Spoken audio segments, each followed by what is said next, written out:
There is variation in human populations. If there wasn't, the life of the social scientists would be much simpler. Oak leaves are remarkably similar to each other. If you want to generalize about them, looking at just one will probably do. Not so human populations. That suggests that there is a need to develop ways to describe the variation that we see. Beyond that, we may want to make inferences about the sources of variation. Description and inference of one sort or another is what statistics is about, and both of these things involve finding parsimonious and informative ways to say things about how things differ.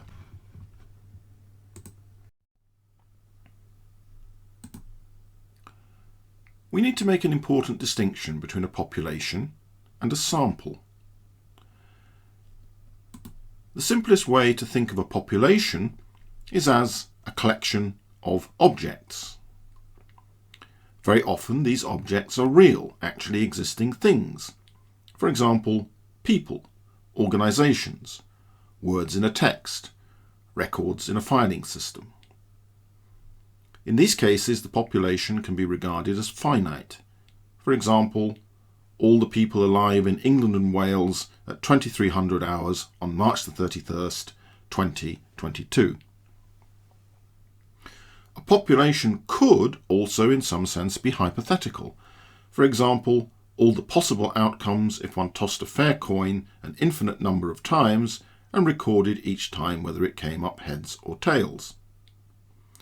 In this course, we will mostly be concerned with finite populations, though occasionally we will refer to the idea of a hypothetical population. A sample is any subgroup of the population, no matter how it is selected. For all sorts of practical reasons, the data we have available to us is more often than not a sample from a population. But we're rarely interested in the sample for its own sake. We're interested in it primarily in as far as it allows us to infer something about the population from which it is drawn. Each sample consists of elements or cases. I'll use these two words interchangeably. These are the smallest units that yield information. If some attribute or characteristic varies in a population, it will also vary in a sample of that population. Whatever tools we create to describe that variation can be applied equally, though sometimes with minor changes, to the sample, and if we are lucky enough to have that information, to the population. I said a moment ago that we want to use the information in the sample to say something about the population. How a sample is drawn from a population is usually very consequential for what you can infer about the population on the basis of information collected about the sample. I'll have more to say about this later on in the course. It's important to bear in mind that all description involves some loss of information. If I sample 1,000 women from Oxford's population, I will undoubtedly find that they're not all exactly the same height. Another way of putting that is to say that there is a distribution of heights in the sample, as indeed there is in the population. You won't be able to take in, and probably have little use for every single detail about how the sample height observations differ from each other. So the question naturally arises, what's the best way to summarize all this mass of information? Another way to think about this is to ask, well, what information do you want to ignore?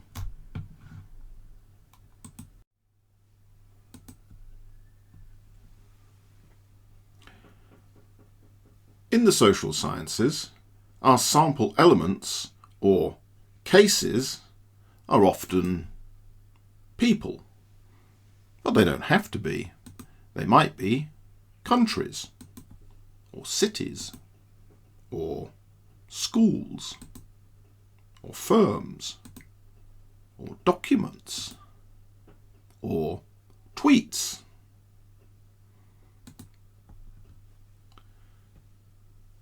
The case might also be the same people on 2 or more occasions.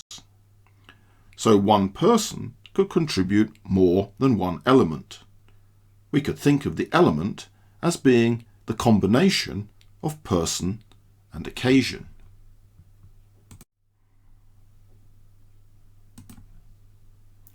Frequently, we talk about variables. A variable is any quantity that varies or can vary in measurement.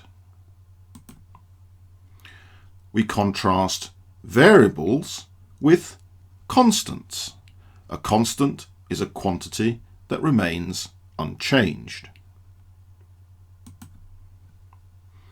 An observation is the observed value of a variable for an element or a case. Sally Smith is one of the women selected in our Oxford sample. The observed value of her height is 167 centimetres. That is one observation. Rachel Jones's height is 165 centimetres. That's another observation.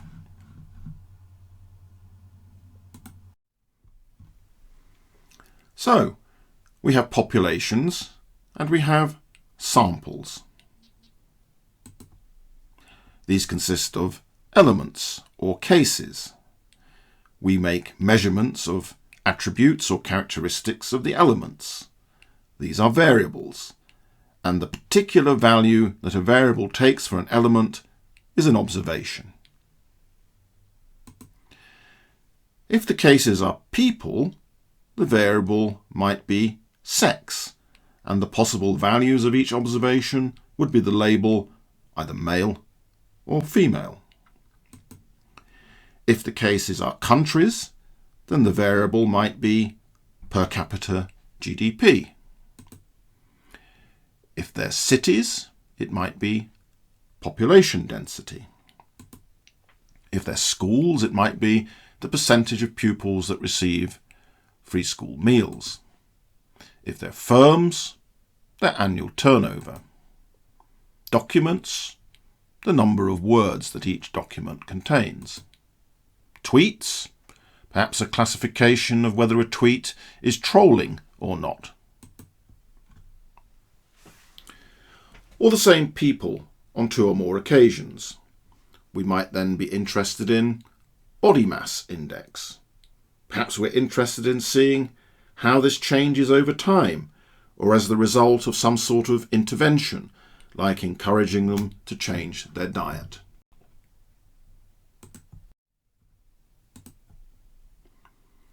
We now have to think about getting from the sample to the population. We distinguish an estimator from an estimate. An estimator is a method or rule for estimating from a sample a characteristic of the population being studied. You can think of it as a recipe or a set of instructions for getting from A to B. Naturally, there's more than one way to make an apple pie or to get from Oxford to Coventry. That means that a part of statistics, though not one we'll spend much time on in this course, concerns itself with investigating what the best way is, and indeed what best in this context actually means. An estimate is what is produced by an estimator. It's the particular numerical value obtained when you apply an estimator to a particular sample. We apply an estimator to the information in the sample to produce an estimate of a population quantity.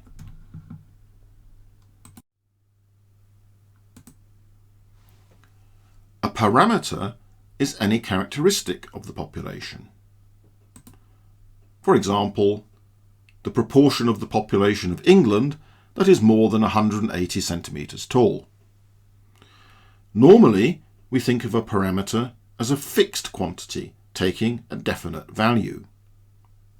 If it is meaningful to talk about the population of England, then there's a certain numerical quantity corresponding to the idea of the proportion of that population taller than 1 metre 80. Of course, we don't actually know what that proportion is, and we might select a sample from the population in order to estimate it. A statistic is any measure calculated on the basis of the observations in the sample. We use an estimator to calculate a statistic that gives us an estimate from a sample of the population parameter we're interested in.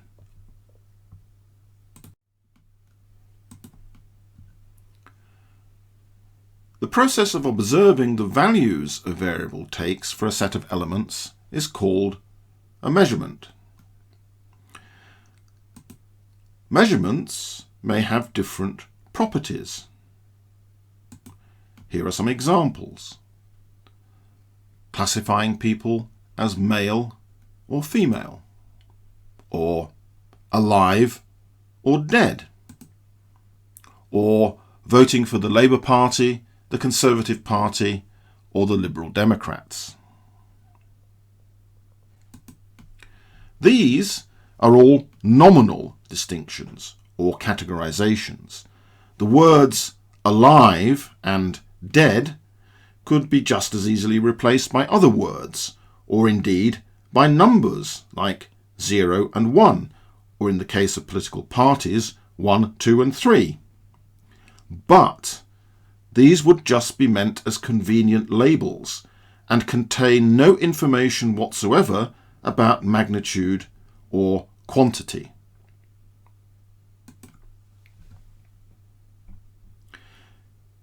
Consider something slightly different. Now, a scale of patient pain, such as might be used by a medical sociologist.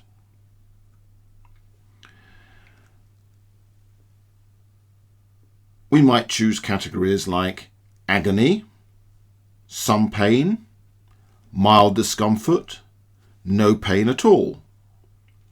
These are ordinal distinctions. Here the labels are vague quantifiers that indicate rank order. Agony indicates more pain than some pain, and some pain indicates more pain than mild discomfort, and so on.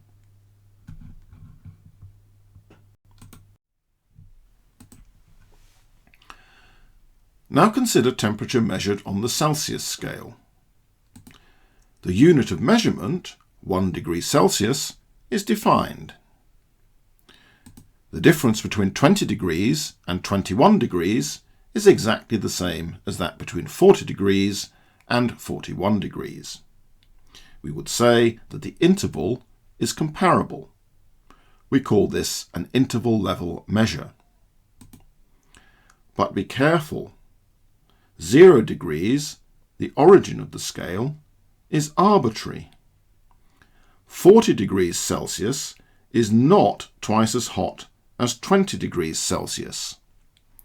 This becomes obvious if we change the scale of measurement. 104 degrees Fahrenheit is clearly not twice 68 degrees Fahrenheit. Changing the scale changes the ratio. So the ratio of two interval level measures is an arbitrary quantity.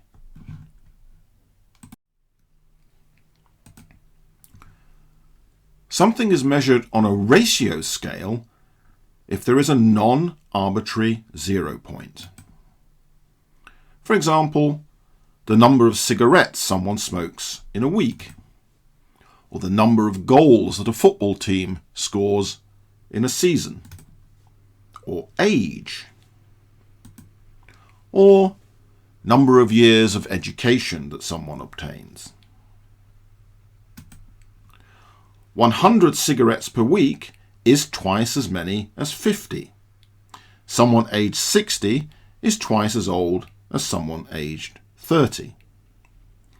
If it wasn't for the complication of leap years, we'd get the same ratio if we measured in minutes rather than years.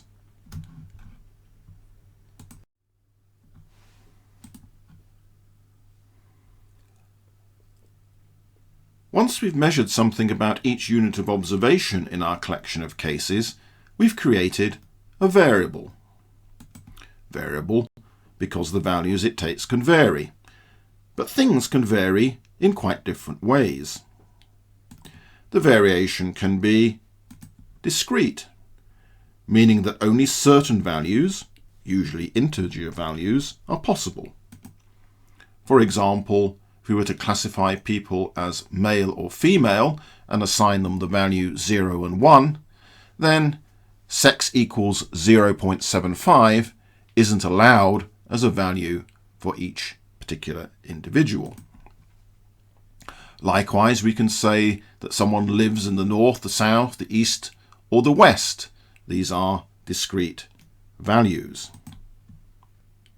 Another interesting case is counts.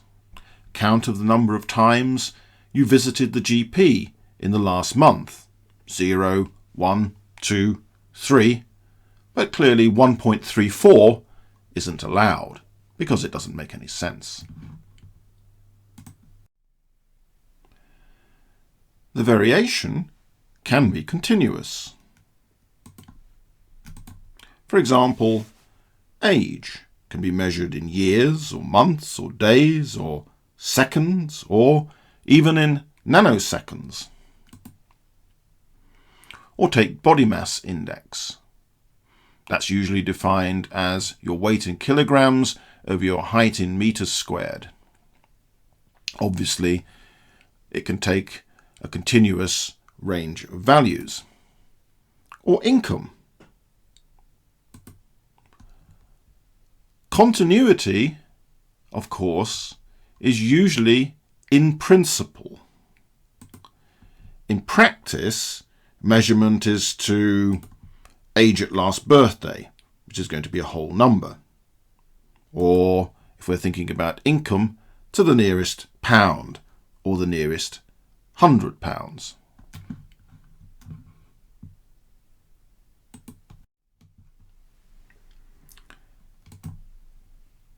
The measurement level of a variable, nominal, ordinal, interval, or ratio, is how the attribute or characteristic of the case is recorded in the data. Consider this example of how information about household income is recorded in the British Election Survey. Income, which can be thought of as, to all intents and purposes, continuous, has here been discretized and recorded as a set of 8 ordered categories with quite different intervals.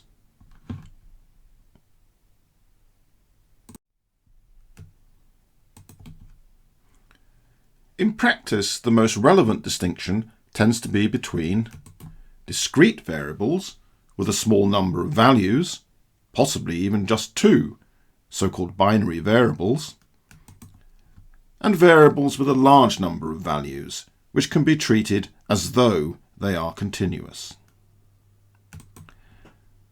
The distinction influences the choice of methods used to describe and extract information from collections of cases.